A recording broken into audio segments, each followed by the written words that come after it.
नमस्कार, आप देख रहे हैं जबलपुर एक्सप्रेस और मैं हूं आपके साथ कंचन। आई नजर डालते हैं जबलपुर की कुछ खास खबरों पर। सबसे पहले बात करते हैं आज की न्यूज हेडलाइंस की।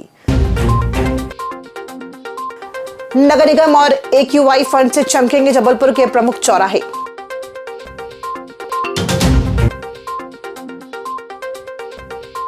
दूषित पानी से 100 ग्रामीण बीमार।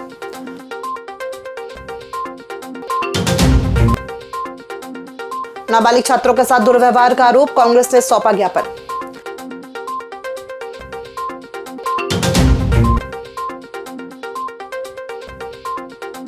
शहपुरा चरगवा रोड पर भीषण सड़क हादसा, युवक की मौत।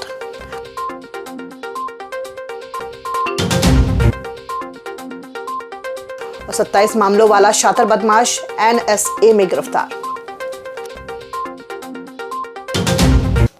आइए अब बढ़ते खबरों की ओर। जबलपुर में जल्दी शहर के सभी प्रमुख चौराहों का कायाकल्प किया जाएगा। लोक निर्माण मंत्री राकेश सिंह ने बताया कि नगर निगम और AQI फंड के माध्यम से चौराहों का निर्माण और सौंदर्यीकरण कराया जाएगा। शहर के 1 दर्जन से अधिक चौराहों को नया स्वरूप दिया जाएगा। ये नवाचार जबलपुर से शुरू होकर सफल होने पर पूरे प्रदेश में लागू किया जाएगा। वहीं रायसेन के बरेली में पुल टूटने की घटना पर मंत्री ने बताया कि 3 सदस्यीय जांच समिति गठित की गई है।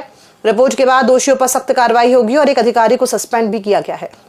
आज हम जबलपुर में चौराहों के लिए निकले हैं और मुझे कहते हुए बहुत खुशी है कि जबलपुर का जो एंट्री पॉइंट है, अंधमुख बधरवाला जो चौराहा है, उसे एक बहुत ही खूबसूरत चौराहे के रूप में विकसित किया जाएगा।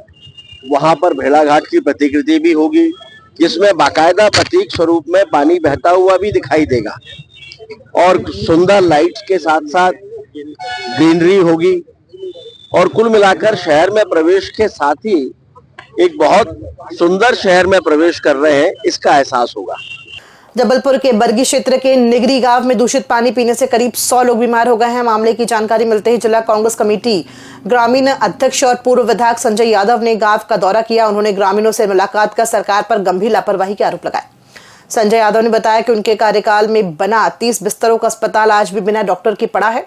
ग्रामीणों ने बताया कि कई दिनों से पानी में बदबू और गंदगी आ रही थी, जिसकी शिकायत पहले ही की जा चुकी थी। हाँ, नाली गेट वाला ही ये है, अंदर ऊपर टूटा हुआ है।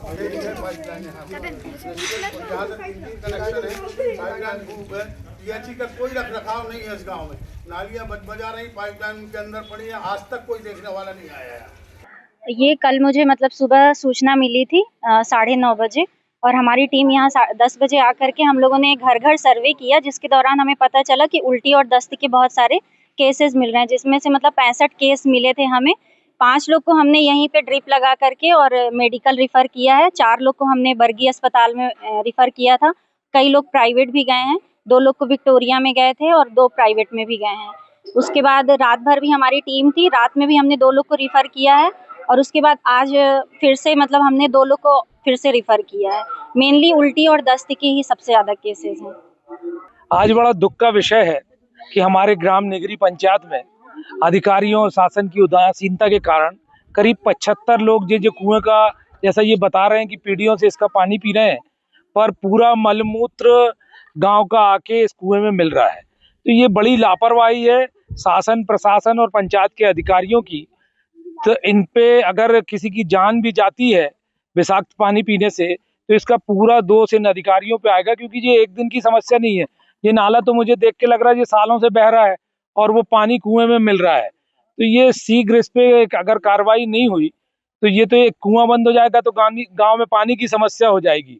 तो कल हम लोग उच्च अधिकारियों से मिलेंगे और इसके निराकरण की बात करेंगे। हमारे यहाँ पर अचानक से पता नहीं कौन सी आपदा आ गई है, जो गांव में बहुत ज्यादा परेशान करके रखी है। उसकी जांच के लिए ऊपर से मांग किए हैं। कुछ अधिकारी कल आए थे, तो लोग जांच पानी आने का टेस्ट करके ले गए हैं। अब रिपोर्ट आएगी, जब पता चलेगा क्या है इसमें। कौन कौन यहाँ बीमार हुआ? हमारे यहाँ तो 4 लोग बीमार हैं घर पर। स्वयं सरपंच भी बीमार है, सरपंच पति भी बीमार है और उनकी माता भी बीमार है। और गांव में कम से कम 60 से 65 लोग इससे ग्रसित हैं। मैं कल सब निगरी गया तो बाजू में मैंने बरगी में 30 बिस्तर का अस्पताल DMF फंड से और एक 35 लाख की एम्बुलेंस, जो चलता फिरता अस्पताल, उसकी हालत ये है कि एम्बुलेंस खड़ी से जर्जर हो रही है इसी तरह से अस्पताल में उपकरण मैंने दिलवा दिए थे अपने कार्यकाल में। उस 30 बिस्तर का अस्पताल भी बरगी, चरमा, बेलखेड़ा और बरगी नगर में सब जगह मैंने बिल्डिंगें तो बनवा दी, लेकिन ना ही डॉक्टर है।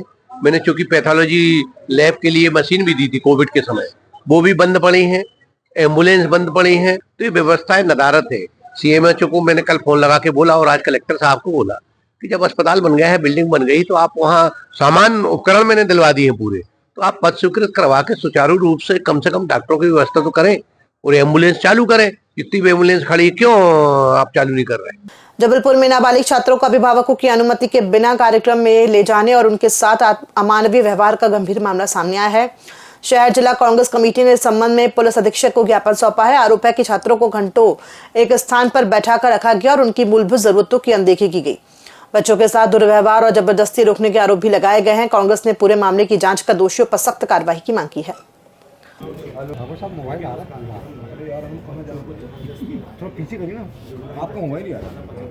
हाथ नीचे कर साहब,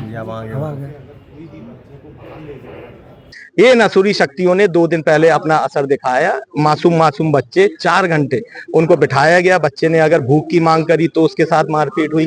बच्चे ने अगर शौच जाने की बात करी तो उसके साथ मारपीट की गई। जुवेनाइल जस्टिस एक्ट की धारा 75 कहती है किसी भी स्कूल परिसर से अगर बच्चे को आपको आउट एक्टिविटी के लिए बाहर ले जाना है तो आपको पेरेंट्स की कंसल्ट लेनी पड़ेगी। किसी पेरेंट्स से कोई कंसल्ट नहीं ली गई। वहां बच्चों के साथ जो मारपीट हुई, शिक्षा का कानून बोलता है, धारा 17 बोलती है कि किसी भी बच्चे के साथ मारपीटाई नहीं होती है। और अगर ये दोनों किरत अगर होते हैं तो ये अपराध की श्रेणी में आता है और अपराध करने वाले को जेल के पीछे डालना पड़ेगा, जिस बात को हम लेके आज यहाँ एसपी महोदय के समक्ष आए।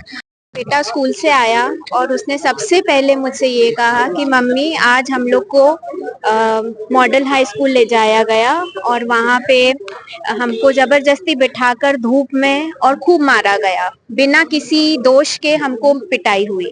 तो मैंने उससे पूछा क्या हो गया, क्यों गए थे। हमको तब तक कुछ नहीं पता था कि हमारे बच्चे स्कूल से बाहर किसी फील्ड ट्रिप पे जाने वाले हैं। हमारी कंसेंट के बिना पहले बात तो बच्चों को ले जाया गया, उनको जबरदस्ती वहां धूप में बिठाया गया, सुबह 9 बजे से लेके 1 बजे तक दोपहर के। और जब बच्चों ने पानी पीने के लिए, टॉयलेट जाने के लिए उठना चाहा तो वहां टीचरों ने, उस स्कूल की, गवर्नमेंट स्कूल की टीचर्स ने उनके साथ मार पिटाई कर। उसको बहुत इमोशनल ट्रॉमा हुआ है और उसके लिए हम आज यहाँ कंप्लेन करने आए हैं। हम चाहते हैं कि जिस टीचर्स ने ऐसा किया बच्चों के साथ, उनके प्रति कड़ी कार्रवाई हो। शहर कांग्रेस अध्यक्ष और रोहित यादव जी जो अभिभाषक हैं, उनके द्वारा एक ज्ञापन दिया गया है जिसमें ये कहा गया है कि कुछ स्कूलों के बच्चों को गीता जयंती कार्यक्रम में उनकी सहमति के बिना ले जाया गया और वहां पर जो परिस्थितियां थी वो बच्चों के प्रतिकूल थी। इसी संबंध में उनके द्वारा दोषियों के विरुद्ध कार्रवाई करने हेतु जुवेनाइल जस्टिस एक्ट का ज्ञापन दिया गया। मंगलवार देर रात शहपुरा भिटोनी से चरगवा मालकछा रोड पर एक दर्दनाक सड़क हादसा हो गया। शहपुरा से अहमदपुर गांव लौट रहे बाइक सवार शेख आजाद को इको कार ने जोरदार टक्कर मार दी। टक्कर इतनी भीषण थी कि कार खेत में पलट गई, जिसमें सवार 3 लोग घायल हो गए। हादसे में शेख आजाद की मौके पर ही मौत हो गई। घायलों को स्वास्थ्य केंद्र भेजा गया। सूचना पर शहपुरा पुलिस मौके पर पहुंची और हादसे की जांच शुरू कर दी है। मालकछा रोड पे एक्सीडेंट हो गया है। हमारा स्टाफ के मौके पर पहुंचे तो इको वैन वहाँ पलटी पड़ी थी और कुछ लोग घायल पड़े थे, जिनको लेकर शहपुरा अस्पताल लाए गए थे। जो वहाँ पर डॉक्टर द्वारा एक व्यक्ति को चेक किया जिसका नाम शेख आज़ाद, पिता शेख तुराब, उम्र 35 वर्ष, निवासी अहमदपुर चरगवा का रहने वाला था, जो फोत हो गया है। और 3-4 अन्य लोगों को चोटें आई थी, जिनको इलाज करवाया जाए एवं मर्ग पंचनामा कार्रवाई की जा रही है। जबलपुर पुलिस ने शातिर बदमाश संजू पटेल को राष्ट्रीय सुरक्षा अधिनियम के तहत गिरफ्तार किया है। एसपी संपत उपाध्याय की रिपोर्ट पर कलेक्टर राघवेंद्र सिंह ने एनएसए वारंट जारी किया था। रांची थाना क्षेत्र के संजू पटेल पर हत्या के प्रयास, आर्म्स एक्ट, अवैध वसूली सहित 27 अपराध दर्ज है। पुलिस ने आरोपी को गिरफ्तार कर केंद्रीय जेल जबलपुर में निरुद्ध करा दिया है। देखिए, रांझी थाना क्षेत्र में पुराना झंडा चौक का यह गुंडा बदमाश है संजू लोधी, और यह इसके विरुद्ध 2 दर्जन से भी अधिक मारपीट, अवैध वसूली, बमबाजी और हत्या के प्रयास के अपराध पंजीबद्ध थे और यह नासूर बनते जा रहा था क्षेत्र के लिए भी। इसके विरुद्ध लोग शिकायत तक करने से डरने लगे थे, आतंक बढ़ रहा था। इसको देखते हुए हमने तत्काल ही NAC की कार्रवाई संस्थित करने के लिए श्रीमान पुलिस अधीक्षक महोदय के समक्ष प्रतिवेदन प्रस्तुत किया। वहाँ से जिला कलेक्टर महोदय द्वारा इसके विरुद्ध NSA में वारंट जारी किया गया है। इसको शीघ्र ही हमने गिरफ्तार करके आज जिस क्षेत्र में यह आतंक फैलाता है उस क्षेत्र में हमने इसको ले गए थे, उन जगहों पे ले गए थे जहां यह अपराध करता है, और आज हम इसको गिरफ्तार करके और माननीय न्यायालय में और जेल निरुद्ध कर रहे हैं। जबलपुर में महापौर जगत बहादुर सिंह अन्नू की अध्यक्षता में मेयर इन काउंसिल की बैठक संपन्न हुई। बैठक में शहर की सफाई व्यवस्था मजबूत करने के लिए डोर टू डोर कचरा कलेक्शन हेतु 80 नए टिप्पर शामिल करने को मंजूरी दी गई है। वहीं टैक्स डिमांड बढ़ाने के लिए संभाग क्रमांक 13 में आउटसोर्स के माध्यम से पायलट प्रोजेक्ट शुरू किया जाएगा। इसके साथ ही ब्लूम चौक से भंवरताल गार्डन तक के मार्ग का नाम अब ओशो साधना पथ रखा गया है। बैठक में शहर विकास से जुड़े अन्य प्रस्तावों पर भी चर्चा का दिशा निर्देश दिए गए। जबलपुर में नेताजी सुभाष चंद्र बोस मेडिकल कॉलेज की डॉक्टर प्रफुल्ल भदौरिया पर मंडला निवासी महिला ने दुष्कर्म का गंभीर आरोप लगाया है।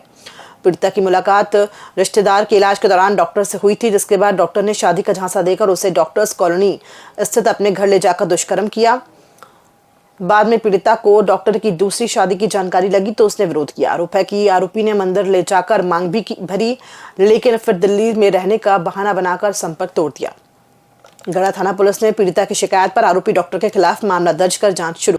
जी बिल्कुल, गढ़ा थाना अंतर्गत एक मामला जो है मंडला की एक 45 वर्षीय महिला के द्वारा रजिस्टर कराया गया है, जिसमें उसने बताया कि करीब 2023 से डॉक्टर प्रफुल्ल भदौरिया जो मेडिकल में डॉक्टर थे, उनके द्वारा 2023 से लेकर अक्टूबर 2025 तक उस महिला के साथ उनके संबंध रहे हैं, और जो है उसके बाद अब वो उनसे शादी करने के लिए मना कर रहे हैं। तो इस पूरे वाकया के अंतर्गत हमने मामले की तफ्तीश की और प्रकरण में धारा 69 BNS का मुकदमा डॉक्टर प्रफुल्ल भदौरिया के अगेंस्ट में पंजीबद्ध किया है।